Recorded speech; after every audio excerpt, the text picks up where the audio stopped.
최근 이재명 후보님이 선거 유세 때 자신이 대통령이 되면 코스피가 5,000포인트까지 오른다는 발언을 했습니다.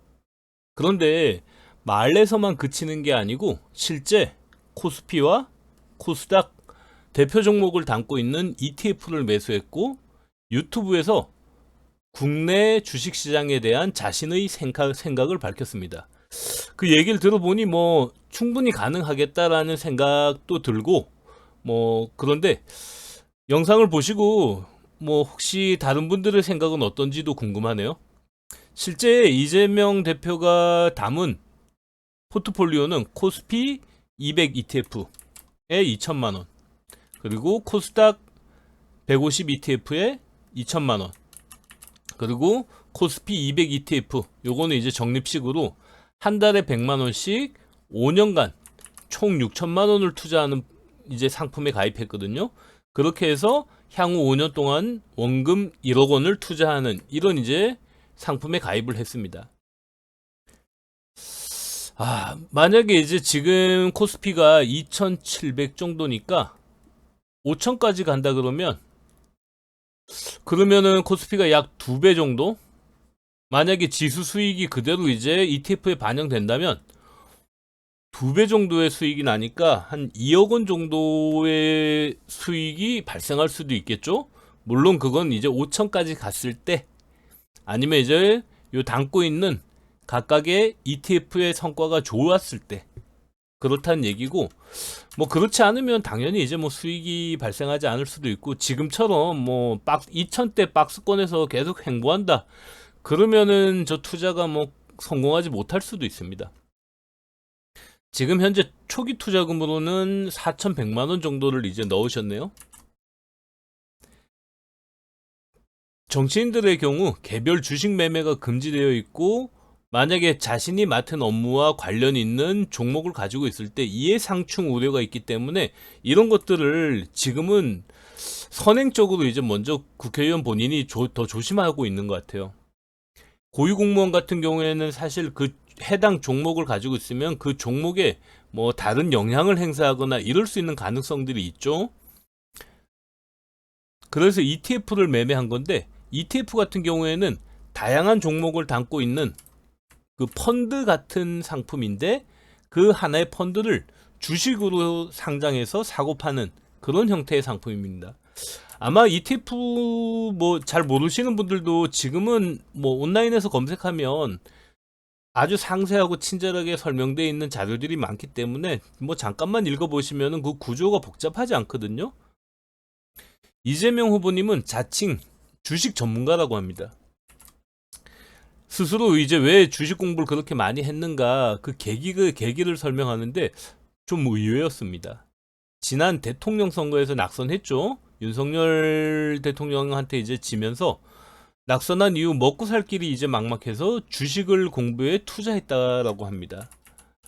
그때 당시에 해운 관련주들이 너무 저평가가 돼 있어서 해운 관련주들을 이제 샀는데, 본인이 이제 국회에서 국방위원으로 이제 활동하면서 해운 회사와 어떤 이해상충이 발생할 수 있다라는 뭐 그런 얘기들 때문에 선행해서 이제 해운 회사 주식들을 정리했는데, 당시에는 마이너스 15%의 손실을 봤다고 합니다. 그런데 지금 어떻습니까? 최근 해운주들 엄청 뜨겁죠? 그러다 보니까 만약에 그 종목들을 그대로 가지고 있었으면 지금은 한 3배 정도의 수익이 났을 거라고 얘기하니 아쉬움이 좀 있었을 것 같습니다. 근데 이재명 후보님은 변호사시고 성남시장을 지내셨고 경기도지사를 지냈고 국회의원의 대통령 후보까지 지낸 뭐 이런 화려한 이력을 가지고 계신 분인데, 불과 3년 전 낙선한 이후에 생계를 걱정해서 주식 공부를 했다는 말이 좀 놀라웠습니다. 저 같은 경우에는 뭐 지방에 이제 고향에 살 때 시장이나 국회의원 정도 되면은 대부분 이제 굉장히 잘 산다라는 얘기를 들었었고, 그리고 주로 이제 뭐 땅 투기로 돈을 많이 번다는 얘기가 뭐 어른들 사이에서는 공공연한 비밀이었습니다. 택지가 개발되면은 그 택지 일대의 땅은 뭐 누구 씨 집안의 땅이더라. 그런데 여기에서 나오는 성씨가 대부분 시장 또는 국회의원과 같은 그런 이제 성을 쓰는 집안이라는 얘기들이었습니다. 그래서 그 택지를 개발하는데 땅값을 얼마를 보상을 받아서 그 뭐 집안에서 뭐 큰 돈을 챙겼다.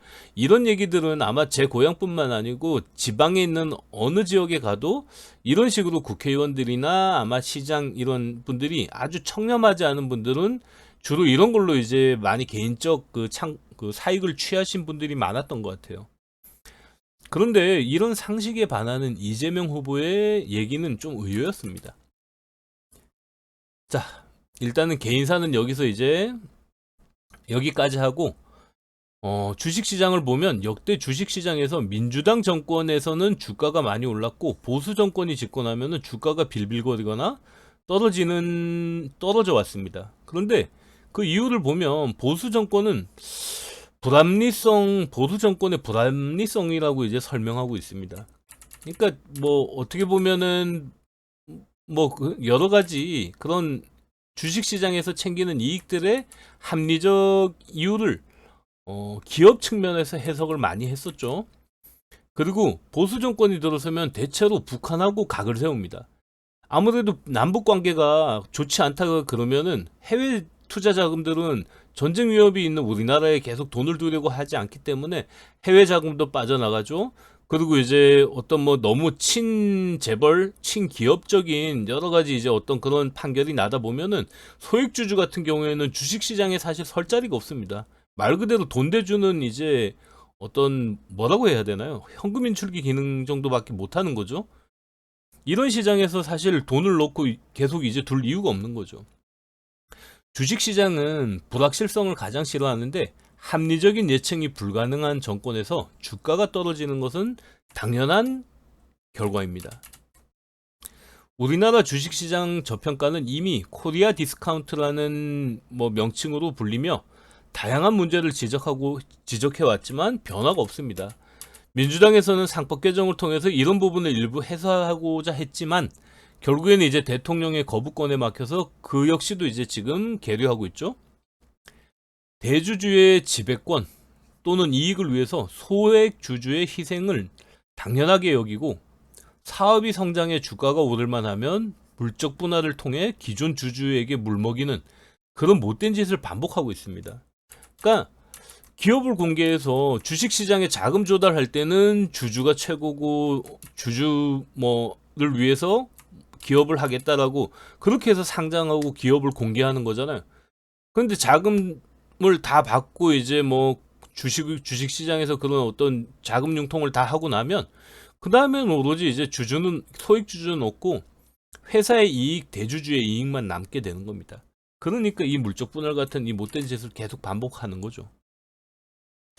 국장 탈출은 지능순이라며 해외로 투자금을 대거 이동시키며 국장은 악순환에 빠졌습니다. 가뜩이나 이제 뭐 여러 가지 안 좋은 그런 어떤 뭐 작전주가 그 휘젓고 다니고 이러고 있는 상황에서 국내 투자자들마저 이제 자금을 다 해외 투자로 돌리고 있는 거죠. 근데 사실 뭐 어떻게 보면 당연한 얘기입니다.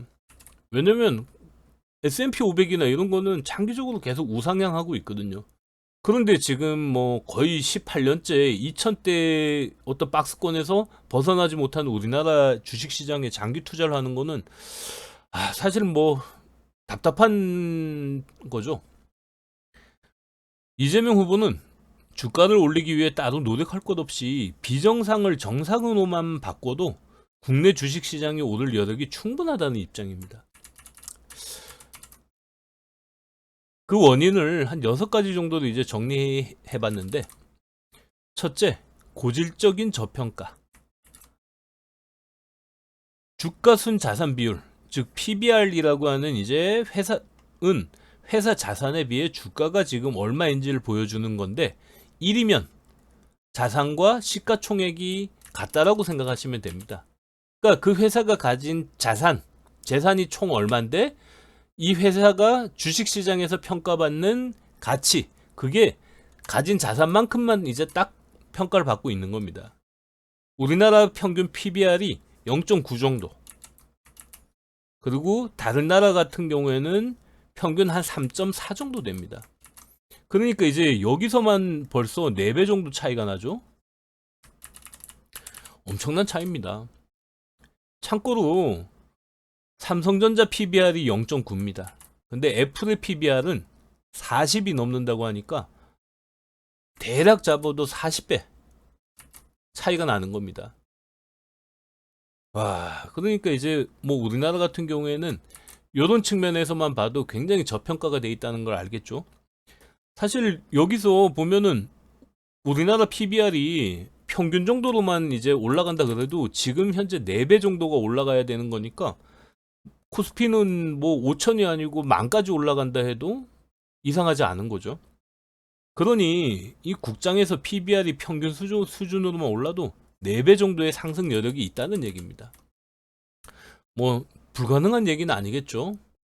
물론 뭐 대북 리스크도 그렇지만 국내 시장이 고질적으로 가지고 있는 뭐 주가 조작, 물적 분할, 소액주주 보호 제도의 부재, 이사 충실의 의무의 어떤 일방적인 이제 회사 측면의 해석, 뭐 이런 것들에 대한 문제가 해결되어 한국 주식시장도 정상이라는 데 입증을 하는 데는 시장이 많이 걸릴 겁니다. 뭐 어느 한순간에 이제 우리나라는 이제 앞으로 이렇게 할 겁니다 한다라고 해서 외국에 나갔던 투자금이 일시에 다 들어올 수도 없고, 해외 투자자들이 우리나라에 대해서 정말로 여기에 투자를 많이 해도 되는가에 대해서는 오랫동안 지켜보겠죠. 그걸 검증하는 과정도 있을 거고. 둘째, 부동산 선호 영상이 너무 뚜렷합니다.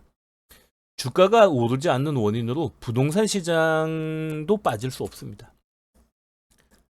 주식 시장은 위험하고 마땅한 투자처가 없어서 부동산으로 돈이 쏠리고 있습니다.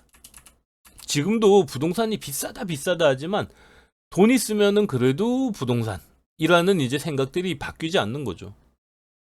해방 후 지금까지 인구 증가, 대도시 집중화, 주거 환경 개선, 그러니까 뭐 구옥을 이제 신축으로 바꾸고 아니면 옛날 주택에 살던 분들이 아파트로 이사하고 이러면서 계속 수요가 받쳐져 왔죠. 이런 이유로 집값은 지속적으로 오르면서 부동산 불패 신화를 각인시켰습니다. 지금은 부동산 말고는 우리나라에 사실 투자 자산 중에 성공 신화가 있나요?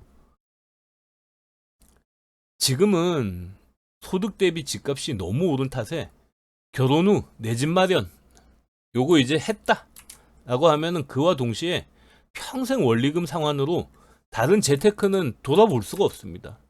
이자하고 원금을 갚는데 자신의 소득의 40% 50%를 만약에 써야 된다 그러면은 어디다가 돈을 쓰고 이제 돈을 모읍니까? 재테크를 하려면 종잣돈이 있어야 되는데 어느 세월에 이제 종잣돈을 모읍니까? 대출을 만약에 한 3억 정도를 하고 원리금 상환을 한 30년간 뭐 한 250만 원씩을 매달 해야 된다. 그러면은 어디서 돈이 샘솟아 가지고 이걸 합니까? 내 연봉이 올라가지고 뭐 700, 800 해서 조금 여유가 생길만 할 때는 아이들도 그만큼 크잖아요. 중간에 뭐 차는 안 바꿉니까? 그리고 최근에 물가는 또 얼마나 많이 오르나요?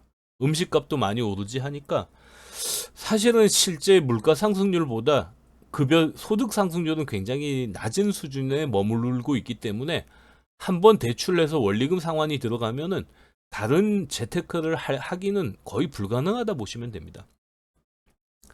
어찌 보면 부동산에 목숨 거는 것은 당연합니다. 이건 뭐 비난할 수도 없습니다. 지금까지 어떻게 보면 우리나라 DNA가 이렇게 새겨져 왔거든요. 성공 경험만 있는 부동산을 할지, 실패를 반복한 주식을 할지. 뭐 여기서 선택은 당연히 이제 뭐 실패 위험이 높고 뭐 시장에 들어가봐야 장난질만 하는 이런 주식 시장에 돈을 넣고 위험을 부담하고 대신에 거기에 대한 어떤 성공 확률은 부동산보다 훨씬 낮은데 주식을 해야 될 이유가 있나요? 주식하다 망하면 반포대교에서 뛰어내리는 분은 있어도 부동산 하다 망해가지고 뛰어내렸다는 분의 기사는 본 적이 없습니다. 그런데 앞으로도 부동산 신화는 계속 될까요? 사실 이거는 한번 다시 돌아봐야 됩니다. 일단은 지금 뭐 저출산, 고령화, 그리고 뭐 소득의 정체, 새로운 성장 동력의 부재, 뭐 너무 부동산이 오르지 못할 거다, 오히려 떨어질 수 있는 여러 가지 신호들은 장기적으로 점점 그 가중의 그 문제를 가중시켜 가고 있거든요. 그런데도 이제 과거의 어떤 성공 경험을 가지고 미래에도 이럴 거다라는 거는 주변 환경을 돌아보지 않는 선택이 될 수 있습니다.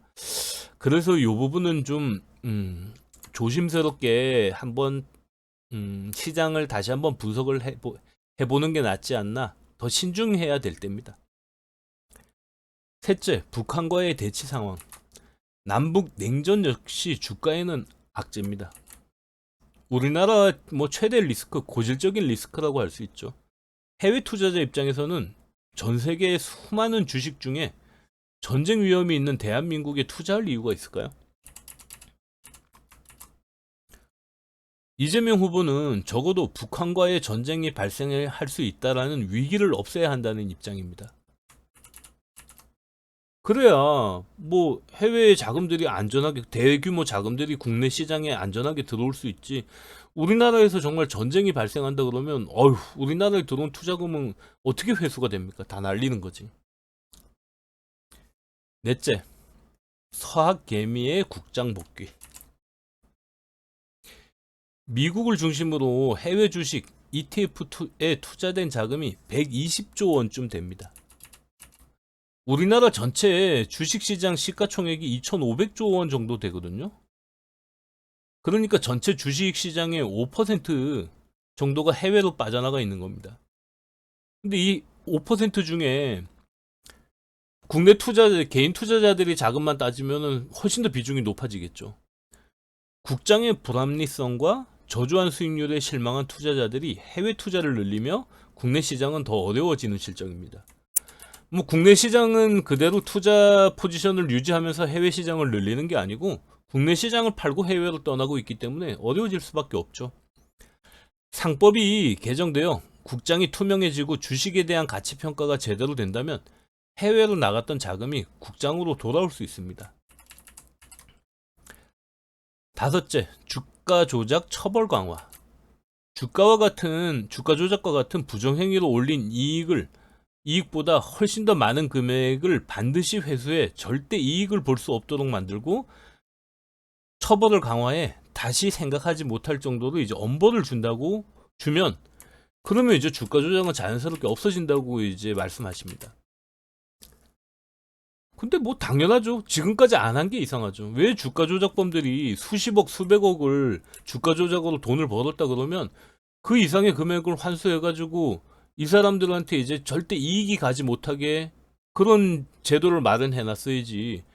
뭐 수십억, 수백억을 벌어놓고 뭐 징역을 2, 3년 살다가 나와가지고 그걸 가지고 이제 뭐 또 호의호식하면서 살고 또 다른 주가 조작을 하고 이런 것들이 지금 반복되고 있잖아요. 이익보다 처벌이 작으니까 주가 조작이 끊이지 않습니다. 계속 이제 또 주가 조작의 대표자만 그 간판만 바꿔가면서 또 다른 주가 조작을 계속 꾸미는 거죠. 왜냐면 돈 벌기 너무 쉬운 방법이니까. 미국은 주가 조작으로 처벌을 받으면 피해 금액에 따라 거의 뭐 종신형 수백 년의 이제 처벌을 받습니다. 그런데 비하면 우리나라는 진짜 솜방망이도 아니고 솜사탕 수준의 처벌입니다. 얻는 결실은 너무 크고 처벌은 너무 가벼우니까 달콤한 처벌이죠. 여섯째, 자사주 소각 제도화. 특별한 경우를 제외하고 자사주 소각을 통해 주주 이익으로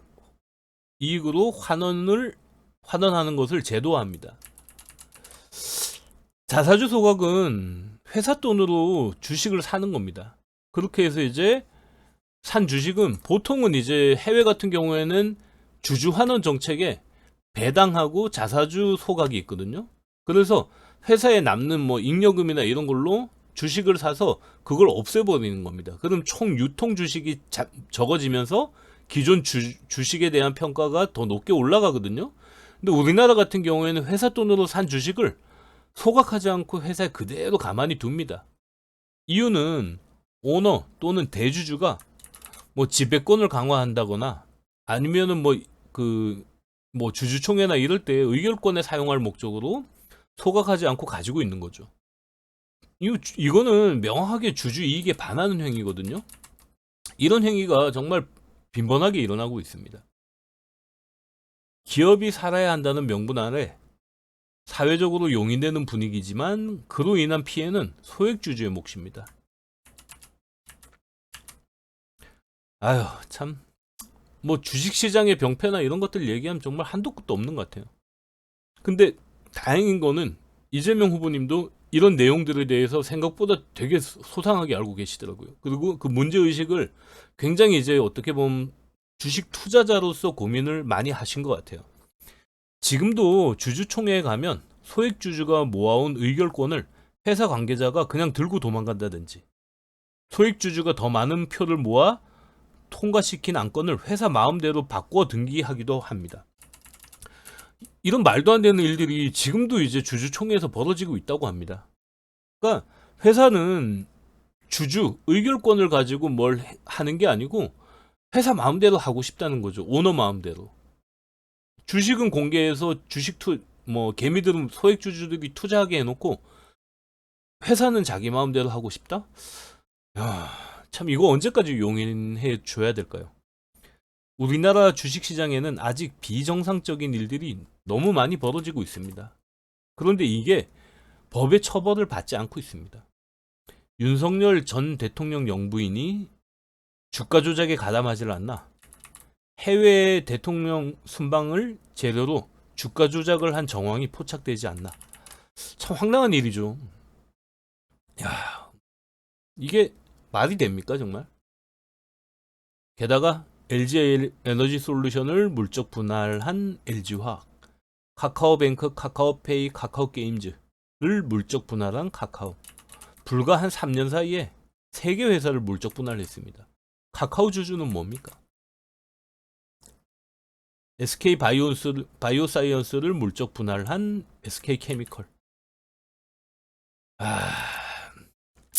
SKIT를 물적 분할한 SK이노베이션.